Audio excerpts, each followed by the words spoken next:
I'm Zibby Owens, and you're listening to the award-winning podcast, Moms Don't Have Time to Read Books. I just wanted to encourage you all to watch some of my IG Live videos on Instagram. On Instagram, my accounts are at Zibby Owens and at Moms Don't Have Time to Read Books. But in case I haven't told you, which it occurred to me that maybe I haven't, on Instagram, every day at 11 o'clock Eastern Time, I interview authors live from my at Zibby Owens account. And to watch it, you just have to open up Instagram. And if you're following me when I'm live, it'll show up on the upper left of your screen in the story section, and it'll say live, and there'll be a little red circle. So every day, Monday to Friday, I do an IG Live show. Check it out. I do 1 to 4 authors a week. Sometimes the shows become these podcasts. And I also do one on Sundays at 2 with my husband, Kyle. And we talk about step parenting and life and all the rest. So if you haven't watched an IG Live, please do. And also, I have a virtual book club that I hope you know about.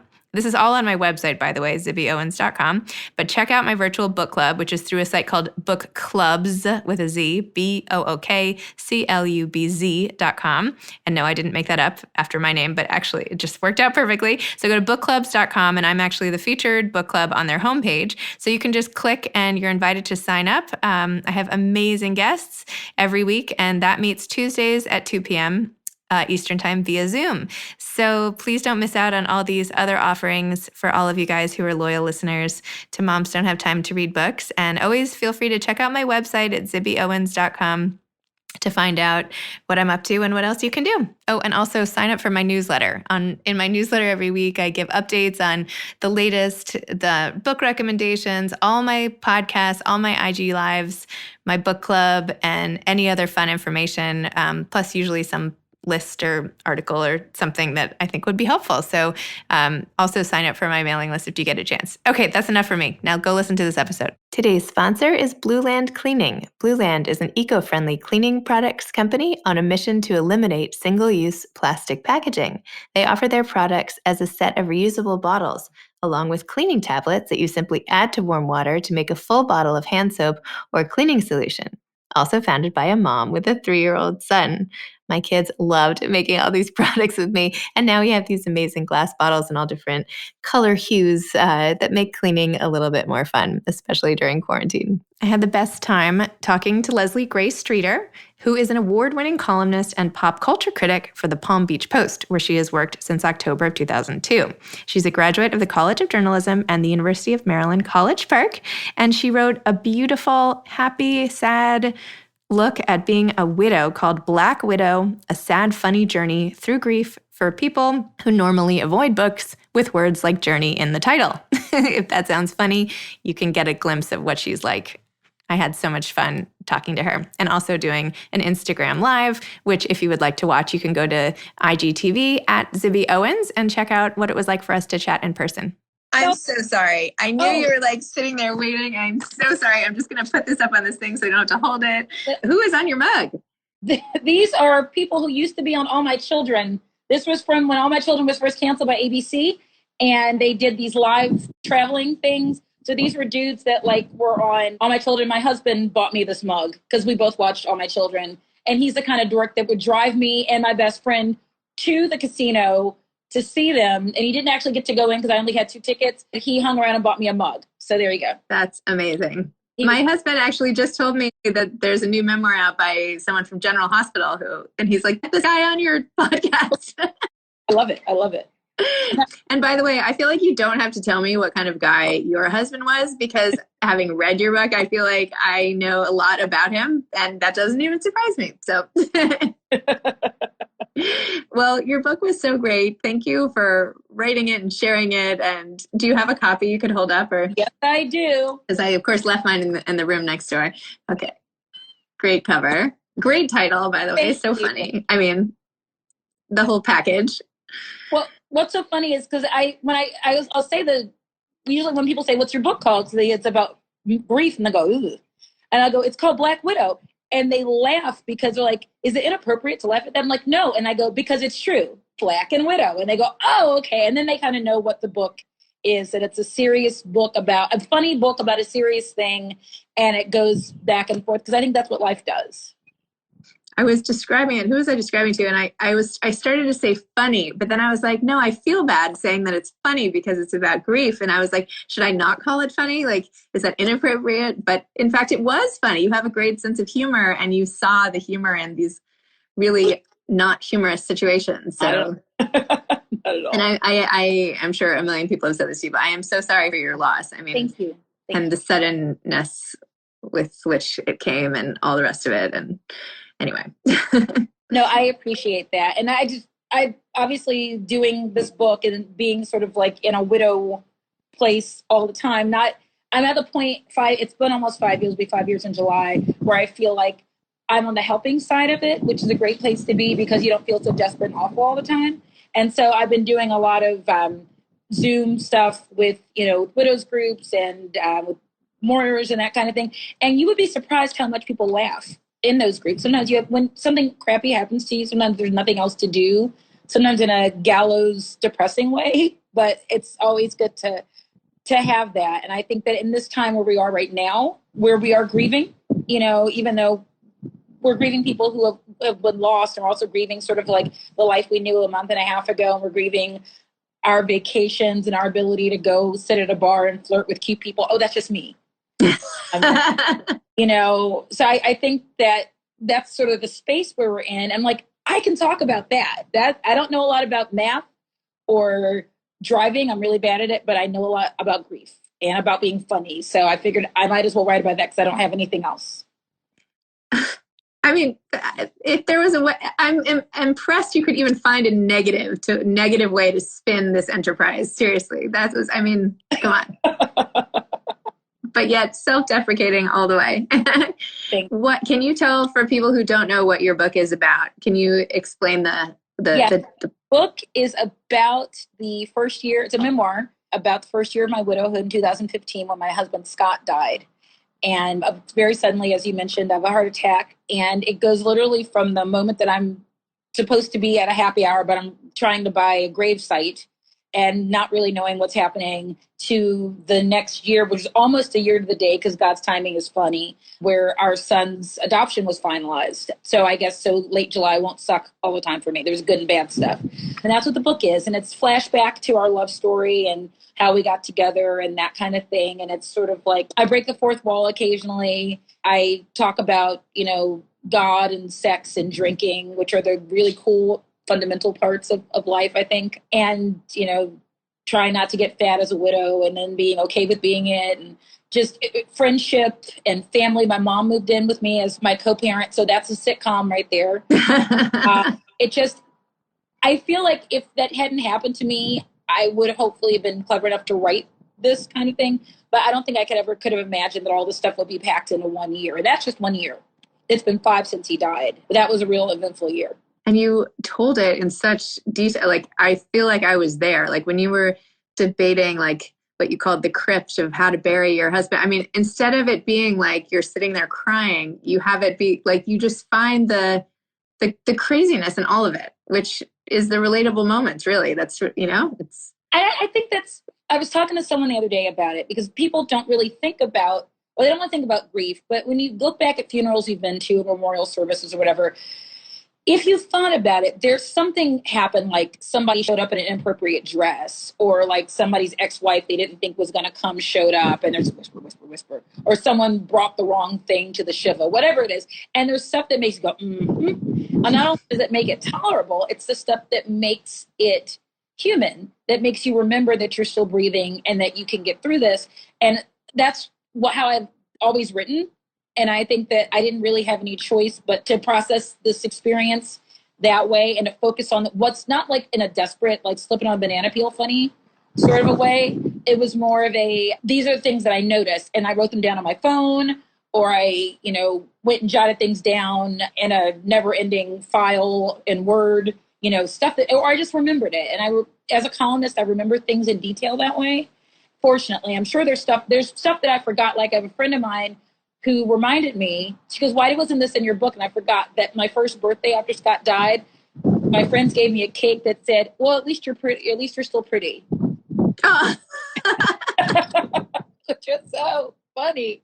And it's rude in a really funny way, but that people that love you know how to talk to you and what to say and what's going to make you go ha ha.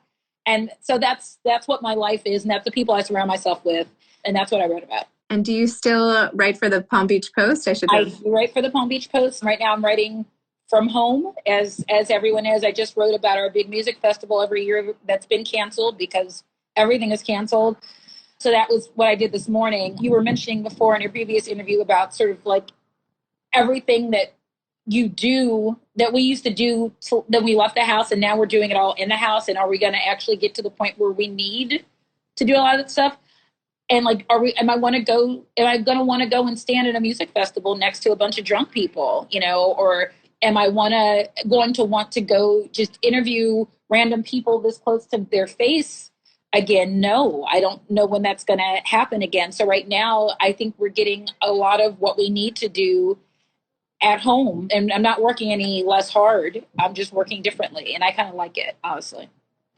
I know. Sometimes I wonder if this whole thing had happened at a much more social time in my life. Like when I think about younger people, or like when I was in college, or I really depended on my social scene versus like being at home with my kids. And I had already gotten to a place where I would be happy not to ever leave the house after 8 o'clock at night again.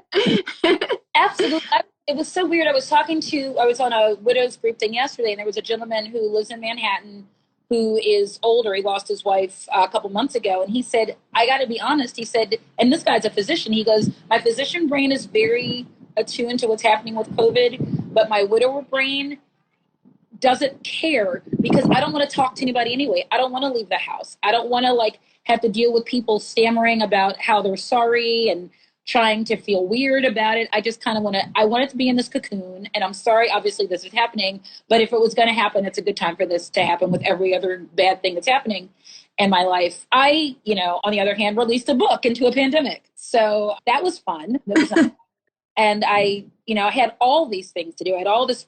I was supposed to be in New Orleans last weekend. I'm supposed to be in 2 weeks reading at the Edgar Allan Poe House in Baltimore. None of these things are happening. I was supposed to be at BookCon, which is now going to be online. So I had all this really great stuff happening, and it's not, but I can't really do anything about it, and it's not personal.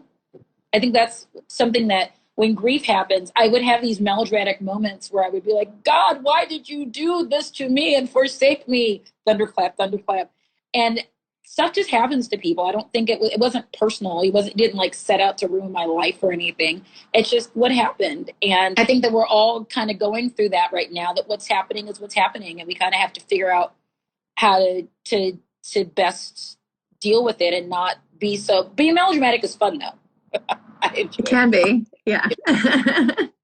Another element of your book that I found really interesting was how you wrote about the fact that you had been married to a white Jewish man as a Black Baptist woman, right? Yeah. And that came up a lot in so many different scenarios in the book, and how in some ways there were a lot of commonalities, and then in other there were these horrible moments where, people at restaurants refused to believe you were on the same check, and so that was, I loved how open you were, because I hadn't really read anything that specifically open about interracial marriage.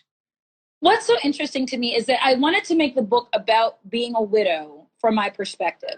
It wasn't a book just about in a very 80s movie of the week way, interracial relationships, where everything in the movie is about conflict or the differences or whatever. It's just the way my life is. So we had a lot in common, all my children, and we had things that were not in common, like our races or our religion. And those just kind of go into our story, not in a, neon sign way, but that's just part of my life. And I think that there were people who read it who were like, well, does it have to be so much about race? I'm like, yeah, because that's part of what it was. It's not about race, but it is in a way because that's part of our existence. And also it's a way that people responded to us when we walked into a room together, or did not respond because they didn't think that we were together because they're dumb. And it was 2015. It's so some people don't think about that, but I wanted to present, there's no the book about these things. I mean, literally Timby Locke, who wrote from scratch, also was married to a white man who also died and wrote a book about that experience. And it's about being a widow who was Black, but it's a completely different book. So there's no like one experienced way to do it. And I love that both of these books exist in the same place because everyone else's gets to too, you know. Joan Didion gets to exist in the same place as Sheryl Steinberg. You know, everyone gets to do that and have their stories told and not be thought of as this is definitive only of this, you know, experience. So I'm glad that I was able to do it. And I'm glad that people got it and that people didn't say, well, this is about a Black person so I can't read it. Because I love the hell out of Your Magical Thinking, which had nothing to do. I mean, I read it before I was even widowed, so it had nothing to do with my experience at the moment. It was just a really beautifully well-written book. And I hope that, I mean, my book is super like on the other side of elegant because that was an elegantly written book. My book is like cussing and drinking and, you know, making out with people. So it's not the same book, but it's a similar experience. And I hope that there's room for all of it. For sure. And I obviously have not read from scratch and I'm sorry because I have heard of it, obviously, because of this book club. But I don't know, I didn't want to read that and I wanted to read this. So I don't know, make of that what you will.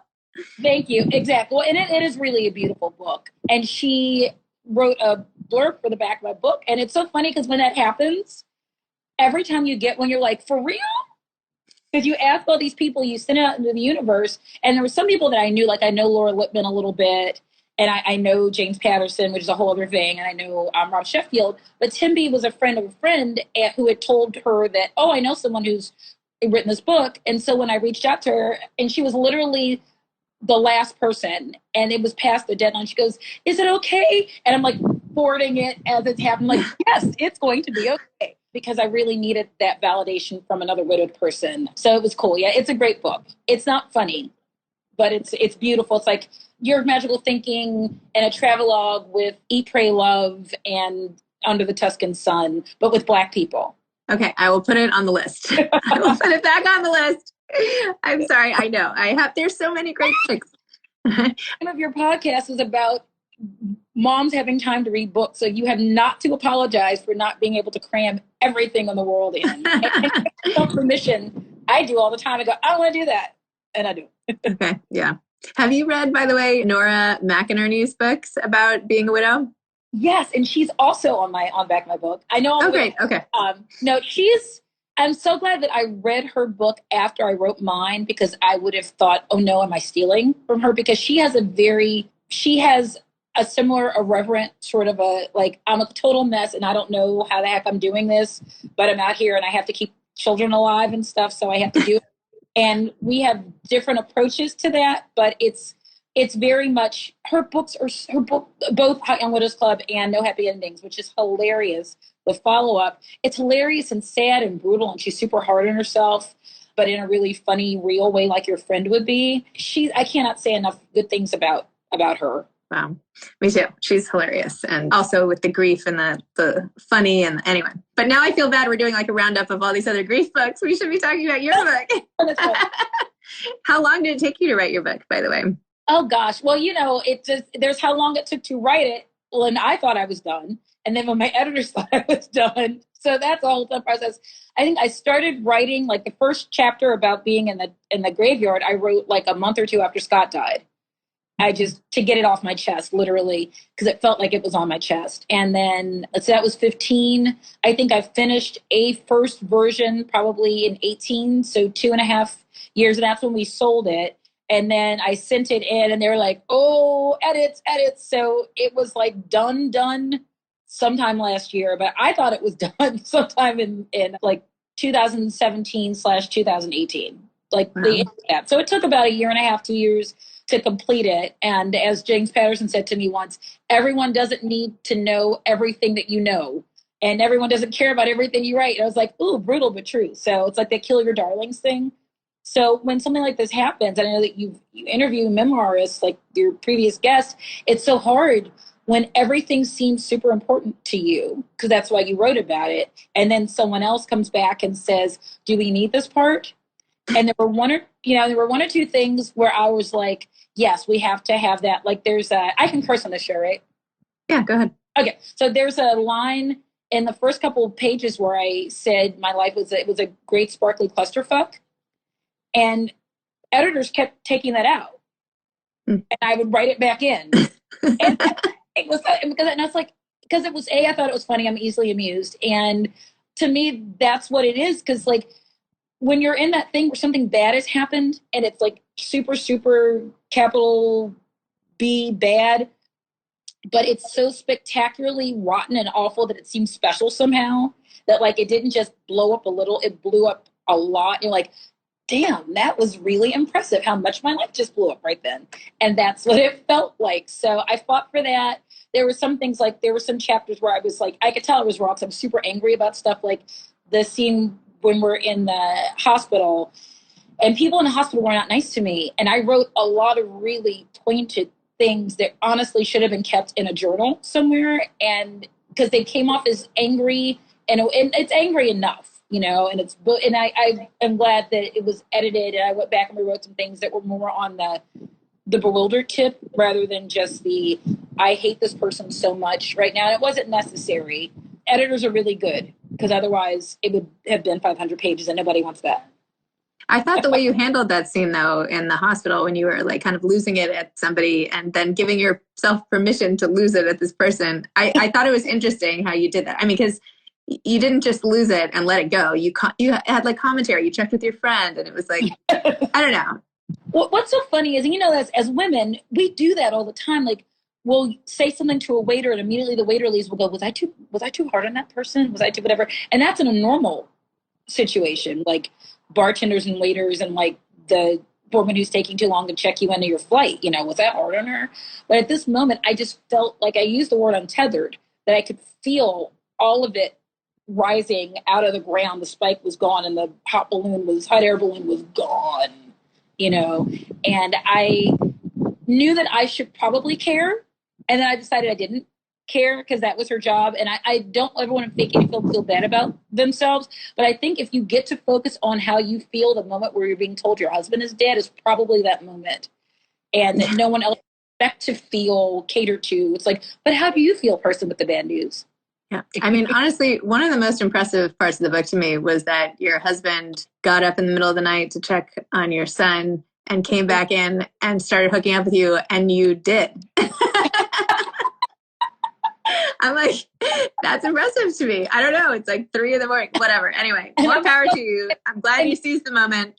Can you imagine how awful I would feel to this day if I hadn't, if I'd gone, because I always say this, it's like when people die and you go, oh my God, if I had just called her back when she called me, we would have made up, or it was weird last time when we left and I didn't do that. That literally there was no doubt how we felt about each other at that moment because we were making out. And that was really, and his cousins think it's hilarious. There's something that didn't make the book. There used to be the show on A&E, I think, called Sex Sent Me to the ER. And his cousin, whose birthday it was, his cousin Kenny, who did the Jefferson sing-along at the funeral, Kenny drives up from Fort Lauderdale and says to Scott's body, dude, if you had just survived this, you could have been on that show. All cracked up, and the mean staff, I'm sure, was in the corner going, that's right, they're evil. But it was that moment, it broke up the things. It was the most horrible moment, but it was a really funny thing to say. And he wasn't, I don't know if he was trying to be funny or we're just on his head, or he was in shock and grief as well. And Scott, he said, I'm always going to blame him for dying, for ruining my birthday by dying on it. I'm like, gosh, what are you going to do?